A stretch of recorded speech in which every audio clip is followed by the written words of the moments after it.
अच्छी पे बैक की गल की।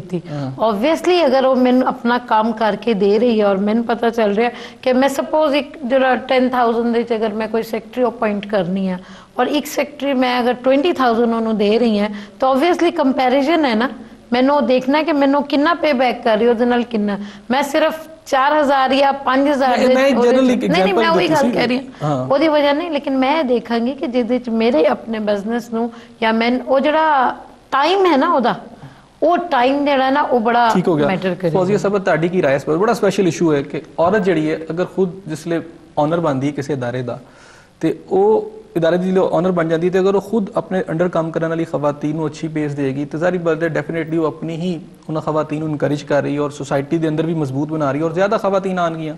अगर उत्थे ही उसी लैवल पर उन्होंने डिस्करेज करेगी तो सारा जड़ा मकसद फौत हो जाएगा। फिर जारी गल वो तो शायद इस्टैबलिश हो जाए लेकिन बहुत सारी खवातीन इस्टैबलिश नहीं होंगी बल्कि एक्सप्लॉयटेशन होएगी जी औरत के अंडर ही औरतों की एक्सप्लॉयटेशन होएगी। क्या तुम समझते हो कि इस तरह है वे?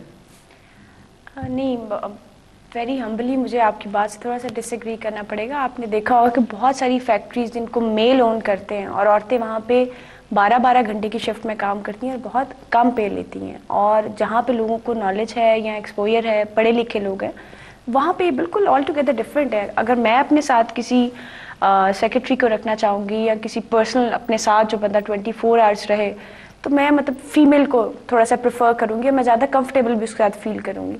ये परसेप्शन मेरा नहीं ख्याल कि ये परसेप्शन किसी हद तक ठीक है। मैं मतलब आई कम्प्लीटली एग्री विद था कि वो बिल्कुल सही इन्होंने कहा है कि आप जितना वर्थ करते हैं उतना अब आपको मिल जाता है, कोई अब आपको डॉज नहीं कर सकता। मतलब इतना बेवकूफ़ नहीं कोई अब आपको बना सकता कि आप मतलब इतना आपके पास क्वालिटी भी है, डिग्री भी है, और अगर एक बंदा नहीं दे रहा तो आप वो ऑर्गेनाइजेशन छोड़ के दूसरी में चले जाएंगे। अच्छा, मैं बेसिकली ਤੁਹਾਡੇ ਕੋਲ मजीद है जानना चाहूँगा कि जिसले एक औरत बिजनेस करना चाहती है, जॉब लैन जाती है, चूँकि मेल डोमिनेटेड सोसाइटी है, क्या मर्द और राह च बिल्कुल रुकावटां पा देंगे ने या फिर थोड़े जिस तरह डाउन टू अर्थ हो जाते हैं? दोवां च किहड़ा एक मर्दां दा जिहड़ा रवैया है वो ज़्यादा माशरे च इस टाइम? हाँ जी, अगर डाउन टू अर्थ हो जाए तो ख़वातीन को डेफिनेटली उसका पे बैक फिर बेहतर मिलता है, लेकिन टू सम हाउ अगर मतलब नीयत की खराबी आप कह लें अगर हो जाए तो फिर मतलब सिस्टम आपका बिल्कुल अपसेट भी हो सकता है। मेरा मतलब पर्सनल राय ये कि जहाँ पे मैंने ये देखा कि अगर डाउन टू अर्थ नहीं भी हो रहा है या बहुत ज़्यादा सख्ती नहीं कर रहे, जहाँ पे आपको एक ह्यूमन लेवल पे ले रहे हैं आपकी क्वालिटी के हिसाब से, तो वहाँ पे अक्सर जो है ना प्रॉब्लम्स नहीं होते। और मैंने अब देखा है कि जो आदमी है वो दे आर मोर अवेयर, ज़्यादा बेहतर हो गए, उनके रवैये मतलब काफ़ी अच्छे हो गए, और कोई भी आपको ये कह के सिर्फ रद्द नहीं करता कि जी आप खातून हैं तो आप ये नहीं कर सकती। मतलब मैं बहुत सारे ऐसे मैंने जाके शूट्स भी कवर किए हैं और ऐसे मतलब जगह भी कवर की हैं एज ए फोटोग्राफर जहाँ पे मैं सिर्फ अकेली एक लड़की थी, लेकिन मतलब किसी ने मुझे इस तरह से वो सर पे भी नहीं उठाया कि मतलब ये खातून है और अकेली हैं और काम कर रही हैं, या किसी ने मतलब कोई आवाज़ा भी नहीं कसा कि जी हम यहाँ पे 10 फोटोग्राफर खड़े हैं, ये एक अकेली खड़ी हुई है।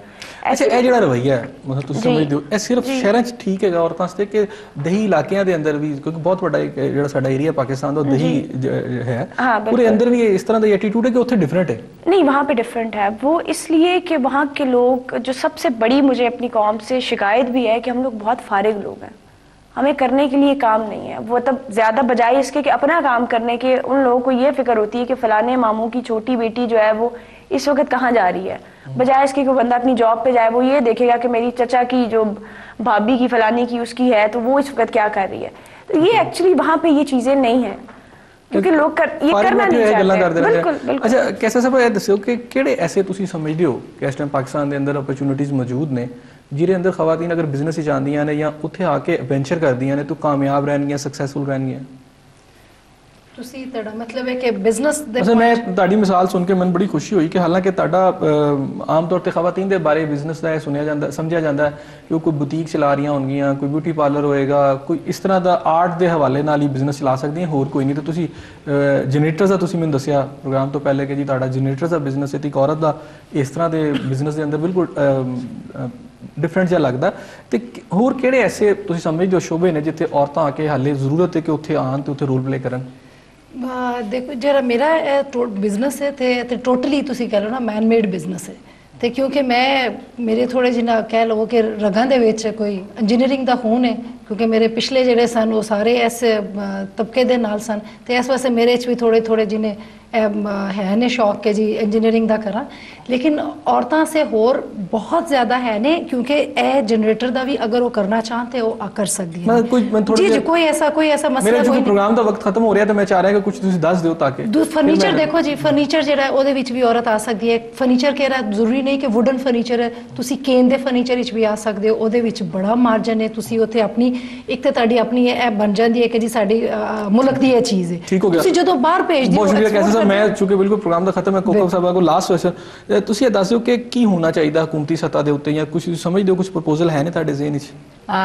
ਮੁਖਤਲਿਫ ਫੋਰਮਸ ਦੇ ਉੱਤੇ ਗਵਰਨਮੈਂਟ ਦੇ ਜਿਹੜੇ ਰਿਪਰੈਜ਼ੈਂਟੇਟਿਵ ਹੁੰਦੇ ਨੇ, ਮਿਨਿਸਟਰਸ ਹੁੰਦੇ ਨੇ, ਉਹਨਾਂ ਦੇ ਨਾਲ ਚੱਲਦੀ ਰਹਿੰਦੀ ਹੈ ਸਾਡੀ। ਅਸੀਂ ਇਹ ਕੀਤਾ ਕਿ ਵੂਮਨ ਦੀ ਰਿਪਰੈਜ਼ੈਂਟੇਸ਼ਨ ਲਈ ਜਿਸ ਤਰ੍ਹਾਂ ਹੁਣ ਚੈਂਬਰ ਬਣ ਗਏ ਨੇ, ਉਹਨੂੰ ਗੱਲ ਹੋ ਰਹੀ ਸੀ ਕਿ ਖਵਾਤੀਨ ਦੇ ਜਿਹੜੇ ਮੁਖਤਲਿਫ ਬਿਜ਼ਨੈਸਿਸ ਨੇ, ਹੁਣ ਜਿਸ ਤਰ੍ਹਾਂ ਬੁਟੀਕ ਦੀ ਬਹੁਤ ਵੱਡਾ ਸੈਕਟਰ, ਤੁਹਾਨੂੰ ਪਤਾ ਹੈ ਪਾਕਿਸਤਾਨ ਦੇ ਵਿੱਚ ਜਿਹੜੀਆਂ ਹੱਥ ਦੀ ਕਢਾਈਆਂ ਜਿਹੜੀਆਂ ਨੇ, ਇਹ ਬਹੁਤ ਵੱਡਾ ਸਾਡਾ ਸੈਕਟਰ ਹੈ ਜਿਹੜਾ ਖਵਾਤੀਨ। ਅੱਛਾ ਕੋਕਬ ਸਾਹਿਬ, ਮਾਜ਼ਰਤ ਦੇ ਨਾਲ ਚੁੱਕੇ ਮੇਰੇ ਪ੍ਰੋਗਰਾਮ ਦਾ ਵਕਤ ਬਿਲਕੁਲ ਖਤਮ ਹੋ ਗਿਆ। ਇਨਸ਼ਾਅੱਲਾ ਫਿਰ ਕਿਸੇ ਨਿਸ਼ਚਿਤ ਸੇ ਤੁਹਾਡੇ ਨਾਲ ਇਸ ਇਸ਼ੂ ਤੇ ਮਜ਼ੀਦ ਗੱਲ ਹੋਏਗੀ। ਤੁਹਾਡਾ ਤਿੰਨਾਂ ਦਾ ਜੀ ਮੇਰੇ ਪ੍ਰੋਗਰਾਮ 'ਚ ਆਉਣ ਦਾ ਬਹੁਤ ਬਹੁਤ ਸ਼ੁਕਰੀਆ। ਨਾਜ਼ਰੀਨ, ਤੁਸੀਂ ਮੇਰੇ ਸ਼ੁਰਕਾ ਦੀ ਗੱਲ ਸੁਣੀ। ਇੱਕ ਗੱਲ ਤੈਅ ਵੇ ਕਿ ਪਾਕਿਸਤਾਨ ਦੀ ਜਿਹੜੀ ਸੁਸਾਇਟੀ ਹੈ, ਇਹਦੇ ਅੰਦਰ ਔਰਤ ਆਲਰੇਡੀ ਪਹਿਲੇ ਹੀ ਬਹੁਤ ਕੰਮ ਕਰ ਰਹੀ ਹੈ, ਰੀੜ ਦੀ ਹੱਡੀ ਦਾ ਕਿਰਦਾਰ ਅਦਾ ਕਰ ਰਹੀ ਹੈ। ਜ਼ਰੂਰਤ ਇਸ ਗੱਲ ਦੀ ਹੈ ਕਿ ਇਸ ਔਰਤ ਨੂੰ ਅਸੀਂ ਨਾਲ ਲੈ ਕੇ ਚੱਲੀਏ, ਔਰ ਇਹ ਜਿਹੜਾ ਸਾਡਾ ਇੱਕ ਪਰਸੈਪਸ਼ਨ ਹੈ ਮੇਲ ਡੋਮੀਨੇਟਡ ਸੁਸਾਇਟੀ ਦਾ, ਇਹਨੂੰ ਕੱਟ ਕਰੀਏ। ਔਰਤ ਨੂੰ ਤਰੱਕੀਆਂ ਦੀ ਜਿਹੜੀ ਤਰੱਕੀ ਦੀਆਂ ਤਮਾਮ ਮਨਾਜ਼ਿਲ ਨੇ, ਉਹਦੇ ਅੰਦਰ ਜਿਸ ਅਸੀਂ ਤੈਅ ਕਰ ਰਹੇ ਹਾਂ ਤਾਂ ਉਹ ਵੀ ਸਾਡੇ ਨਾਲ ਹੋਵੇ, ਕਿਉਂਕਿ ਜਦੋਂ ਸਾਡੇ ਨਾਲ ਹੋਏਗੀ ਤਾਂ ਫਿਰ ਸਹੀ ਮਾਨੇ ਸਾਡੀ ਜਿਹੜੀ ਸੁਸਾਇਟੀ ਹੈ ਤਰੱਕੀ ਕਰੇਗੀ। ਇਸ ਦੁਆ ਦੇ ਨਾਲ ਕਿ ਅੱਲਾਹ ਤਾਲਾ ਤੁਹਾਨੂੰ ਮੈਂ ਤੇ ਸਾਰਿਆਂ ਨੂੰ ਆਪਣੀ ਰਹਿਮਤਾਂ ਦੇ ਸਾਏ ਵਿੱਚ ਰੱਖੇ। ਆਪਣੇ ਮੇਜ਼ਬਾਨ ਅਹਿਸਨ ਜ਼ਿਆ ਨੂੰ ਇਜਾਜ਼ਤ ਦਿਓ। ਅੱਲਾਹ ਹਾਫਿਜ਼।